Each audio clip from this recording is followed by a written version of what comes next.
Hello and welcome ulit sa Aling Oday's Kitchen. Gagawa tayo ngayon ng pianono. And here are the following ingredients.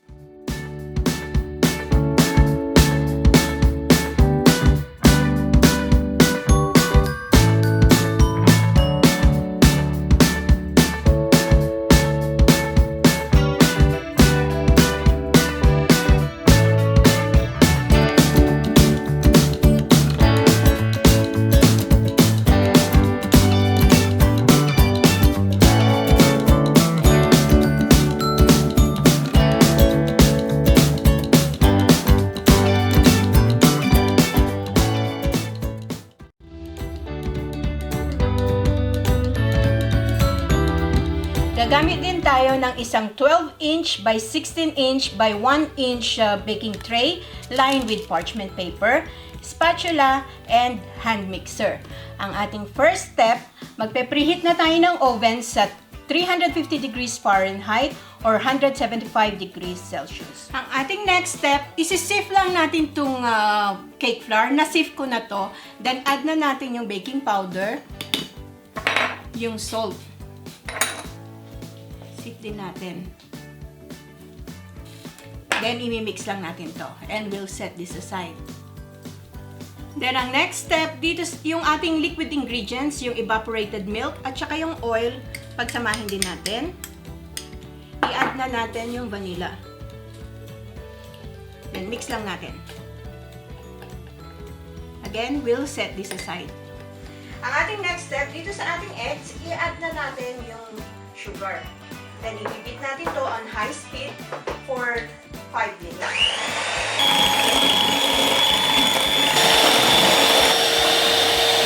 Ayan, after 5 minutes ng mixing, umalsa na yung ating eggs at saka yung ating sugar.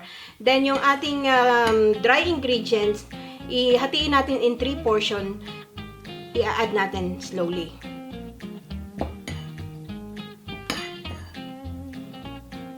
Then, ibibit natin to for 8 to 10 seconds on low speed.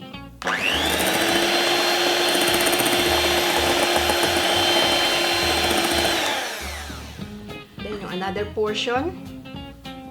Make sure na wag nyong i-overmix ito para hindi babagsak yung ating cake. Again, another 8 to 10 seconds on low speed.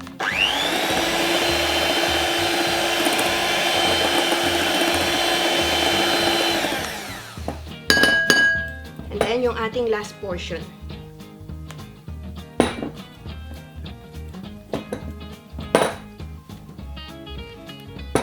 8 to 10 seconds again.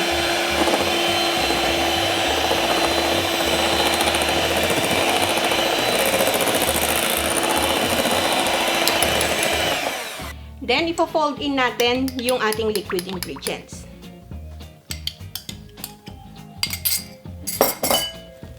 Cut and fold method. Again, don't overmix it para hindi babagsak yung ating cake. Ayan, na-mix na natin. Kunin na natin yung prepared tray. Transfer na natin yung butter.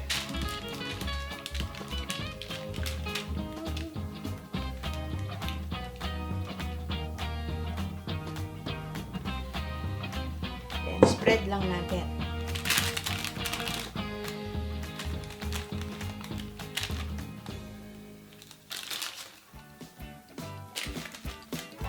I-bake natin to for 12 to 15 minutes on our preheated oven. Yan. Habang iniintay natin yung sponge cake maluto, gawin na natin yung filling. Yung ating softened butter, i-bibit natin to, i-cream natin.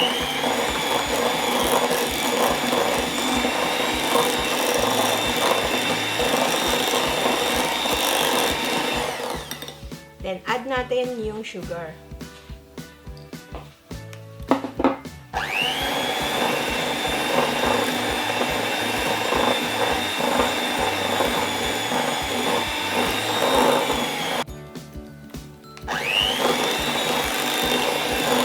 Ayan. Well mix na yung ating filling, butter and sugar. Set aside muna natin to. After 15 minutes sa oven, ito na yung ating cake. So, paano nyo malaman kung luto na? Pag pinindot nyo, ayan, nag-i-spring back. I-leave lang natin dito sa ating tray for about 5 minutes. Dito sa ating parchment paper, nag-dust lang ako ng icing sugar. Then, ito na yung ating cake na na-bake for 13 minutes. Tataob natin dito. Okay.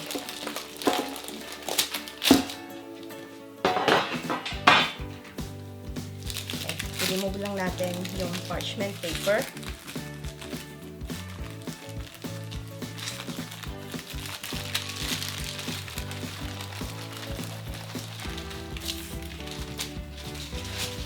Then, we'll cool this down. Habang mainit pa yung ating cake, i-roll natin to using this parchment paper para ma-form na natin.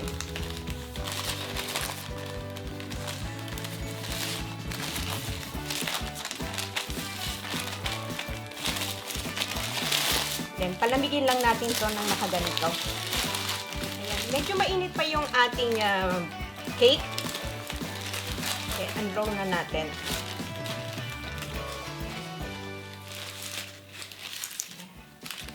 Then, hahatiin ko to sa apat.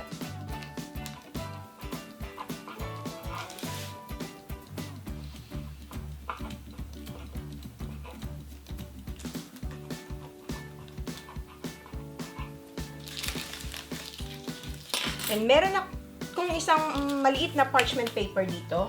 Then, yung prepare nating butter and sugar mixture kanina. Yan. Spread lang natin dito.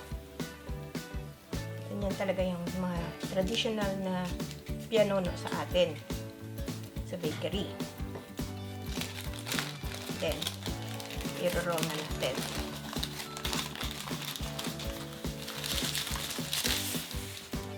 Continue lang natin hanggang matapos natin lahat.